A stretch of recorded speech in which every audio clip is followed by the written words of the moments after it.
You are sitting inside completely safe. A mug of something warm in your hands. Rain hammering your windows so hard the glass trembles. Wind loud enough to drown out every thought.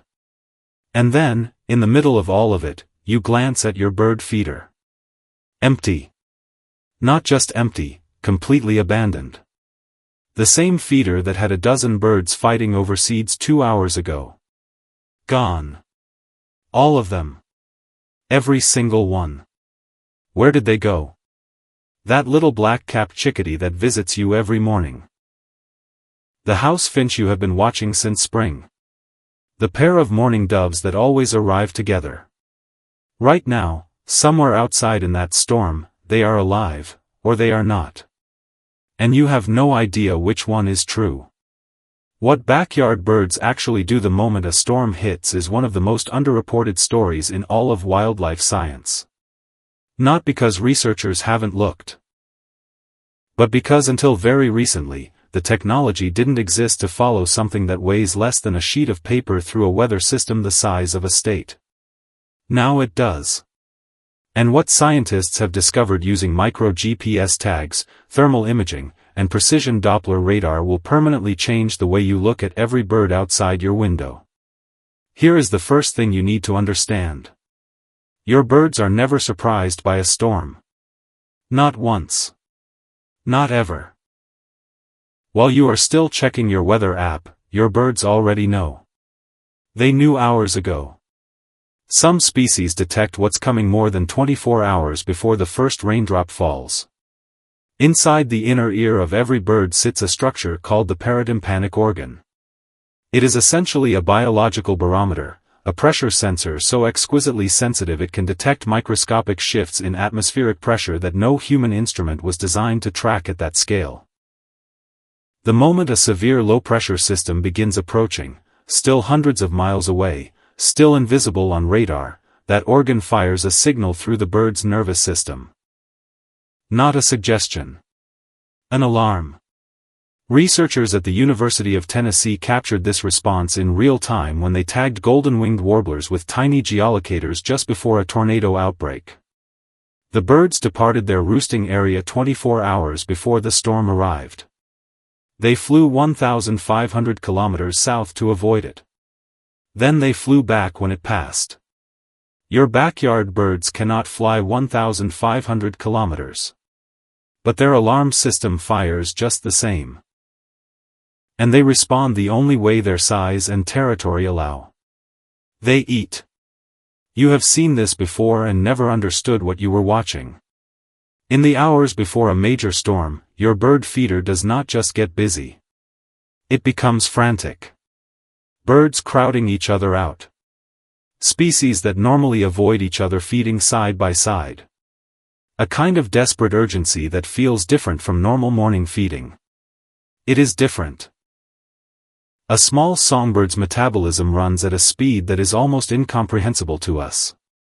Their resting heart rate sits between 400 and 600 beats per minute. To maintain that engine, they must eat constantly. Miss a single day of feeding and their fat reserves drop to critical levels. Miss 2 days and many species will not survive. A multi-day storm is not weather to a bird. It is a countdown clock. So in those final hours before the sky closes, every bird at your feeder is doing one thing. Loading fuel. Not for flight. Not for escape. For stillness. They are preparing to do absolutely nothing for as long as it takes. And to do that, they need to be full. The sparrow that seems to be shoving everyone else aside is not being greedy. It is doing survival math in real time. Once the storm arrives and wind speeds climb past a threshold their bodies cannot handle, backyard birds do something that looks like magic. They vanish. Not by flying away. Not by hiding underground. They compress themselves into a world that exists everywhere around you, but that you almost never see. Biologists call these spaces microhabitats. The absolute deepest interior of a dense evergreen shrub, 3 or 4 layers of branches in, where wind speed drops to nearly zero. The hollow cavity inside a dead tree trunk where temperature holds steady regardless of what the air outside is doing. The tight gap between a wooden fence post and a concrete wall. The thick tangle of a hedge, pressed against a brick surface on its sheltered side. Birds do not choose these spaces randomly. They choose them based on one critical principle, the leeward side. The face of any structure that is completely shielded from the direction the wind is driving. A bird pressed into the leeward side of a thick hedge is experiencing wind speeds 80 to 90% lower than what is happening just 3 feet away on the open side. Same storm. Completely different reality. And once positioned, the bird engages something built directly into its skeleton. This is the part that stops people cold when they first hear it. A bird does not grip a branch. A bird is mechanically locked onto a branch. There is a passive tendon system running through a bird's leg. A design so efficient that the moment a bird bends its ankle to land, the tendons automatically clench its toes around whatever it is standing on. No muscular effort required. No active grip needed. The bird's own body weight, pressing down through a bent leg, pulls those tendons tight. When a storm thrashes that branch violently, back and forth, up and down, for hours, the bird does not have to fight to stay on.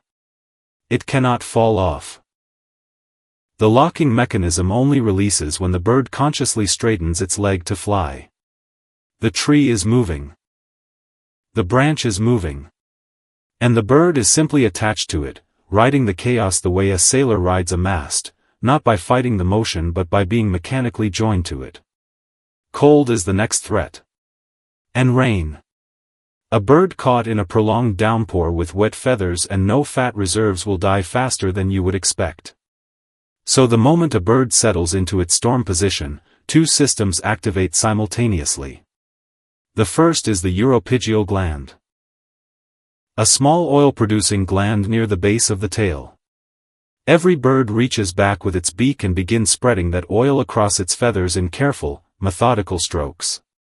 This oil creates a water-repellent surface so effective that rain lands on a bird's outer feathers and rolls off almost completely before reaching the layers beneath. The skin stays dry.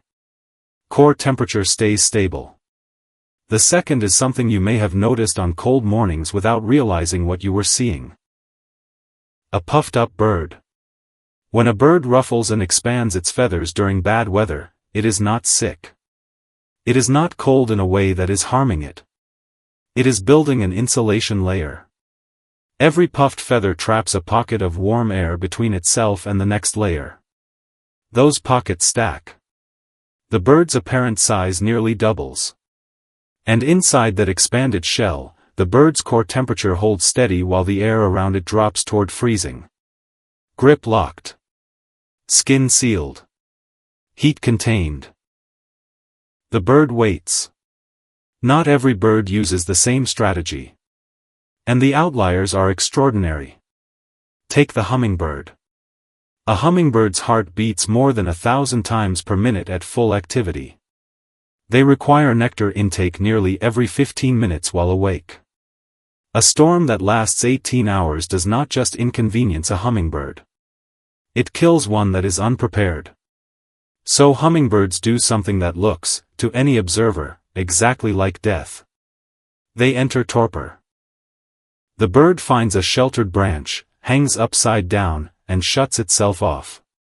Body temperature drops from 40 degrees Celsius down to within a few degrees of the surrounding air. Heart rate plummets from over 1,000 beats per minute to fewer than 50. Breathing becomes so slow and so shallow it is essentially invisible. A torpid hummingbird picked up and held in your hand would feel cold, limp, and completely lifeless. It is not. It has paused itself. Suspended its own biology at the minimum level required to survive. And it will hold that state, motionless, barely breathing, technically alive, until light and warmth return. Then it restarts. Within minutes, heart rate climbing, temperature rising, wings beginning to move. It flies off a perch it looked dead on just an hour before. Then there are the large coastal birds. Gulls. Terns. Frigate birds. Radar surveillance of major hurricanes has captured something that looks completely insane on screen. Massive flocks flying directly into the storm. Not away from it. Into it. Into the eye. Inside a hurricane's eye, conditions are eerily, almost impossibly calm. Clear sky. Still air. A column of quiet surrounded by the most violent winds on Earth. Birds that make it through the eye wall are effectively passengers. The hurricane carries them, sometimes hundreds of miles. Inside the traveling pocket of calm. When the storm weakens and the walls dissolve, the birds emerge. Exhausted. Disoriented. Sometimes 1,000 miles from where they started. But alive. Here is the part of the story that almost no nature documentary has ever shown you. When the storm ends, when the sky clears and the sun returns and everything looks peaceful again, the birds that survived face something more dangerous than the storm itself. They emerge from their hiding spots completely empty. Fat reserves burned.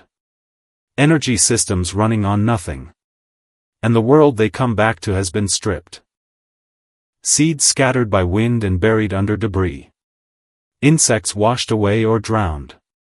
Natural food sources, the ones birds memorize over years of using the same territory, destroyed or inaccessible.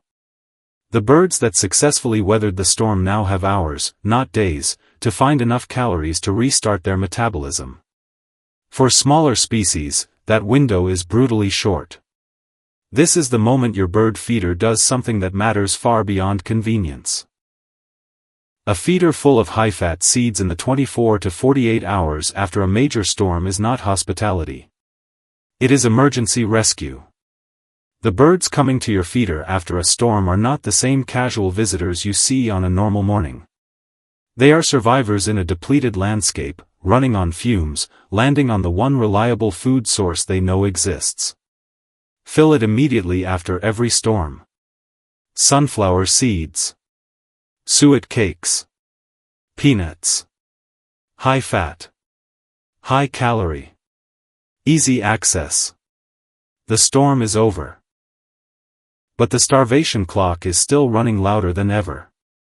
The next time you hear wind building outside and rain beginning to hammer your windows, you will know exactly what is happening beyond the glass. In the deepest interior of your garden hedge, a sparrow is mechanically locked onto a twig, oil-sealed, heat-wrapped, riding the chaos with its eyes half closed. Hanging upside down from a sheltered branch somewhere nearby, a hummingbird is technically motionless. Heart barely beating, temperature near freezing, waiting for the light to come back. Inside the eye of a hurricane moving up the coast, birds you have never seen are being carried hundreds of miles inside a cylinder of impossible calm. They do not panic when the sky falls. They prepared. They locked on. They sealed themselves in. And they are waiting, completely still, completely quiet, for the moment to restart. That cardinal will almost certainly be back at your feeder tomorrow morning. Acting like nothing happened. Because for a creature running survival software 40 million years in the making, nothing unusual did. If you want to keep uncovering the hidden science happening right outside your window, subscribe now. And stay curious.